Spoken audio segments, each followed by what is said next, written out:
এক লোক আরব দেশের বিখ্যাত একজন আলেমের কাছে গিয়ে বলছে, শায়েখ, আমার অনেক দিনের ইচ্ছা আমি আখিরি পয়গম্বর বিশ্বনবী মুহাম্মদুর রাসূলুল্লাহ সাল্লাল্লাহু আলাইহি ওয়াসাল্লামকে স্বপ্নে দেখতে চাই। আপনি আমাকে এমন একটা পন্থা, এমন একটা উপায় বাতলে দিন যাতে আমি খুব সহজেই নবীজিকে স্বপ্নে দেখতে পারি। লোকটার এই কথা শুনে আরব দেশের ওই বিখ্যাত শায়েখ তিনি বললেন, ভাইজান, নবীজিকে স্বপ্নে দেখতে চাইলে আপনি আজকে দুপুরবেলা অনেক বেশি পরিমাণে লবণ দিয়ে মাছ রান্না করে সেই মাছ খাবেন।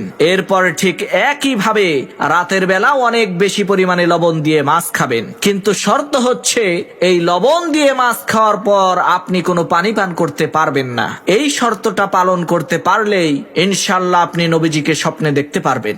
লোকটা আরবের ওই বিখ্যাত আলেমের কথা অনুযায়ী দুপুরবেলা লবণযুক্ত মাছ খেলো, আবার এদিকে রাতের বেলাও লবণযুক্ত মাছ খেলো, যার কারণে তার প্রচন্ড পরিমাণে পানি পিপাসা লাগলো। তার গলা শুকিয়ে একেবারে কাঠ হয়ে গেল, কিন্তু সে পানি পান করতে পারছে না, কারণ পানি পান করলেই তো শর্ত ভঙ্গ হয়ে যাবে, আর শর্ত যদি ভঙ্গ হয়ে যায় তাহলে তো সে নবীজিকে আর স্বপ্নে দেখতে পারবে না। যাই হোক, অনেক কষ্টে পানির পিপাসা নিয়েই সেই লোকটা রাতের বেলায় বিছানায় ঘুমিয়ে গেল। ঘুমের মধ্যে সেই লোকটা স্বপ্নে দেখছে সে একটা নদীর পার দিয়ে হেঁটে যাচ্ছে। নদীর ওই স্বচ্ছ পানি দেখে সে ওই নদীর পানি পান করছে।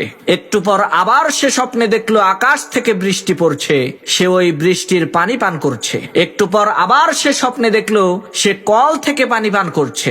লোকটা সকালবেলা ঘুম থেকে উঠে আবার সেই আরব দেশের বিখ্যাত আলেমের কাছে যেয়ে বলছে, হুজুর, আপনার কথা অনুযায়ী গতকাল রাতে আমি পানি না খেয়ে ঘুমাইলাম, কিন্তু দুঃখের বিষয় নবীজিকে তো দেখলাম না।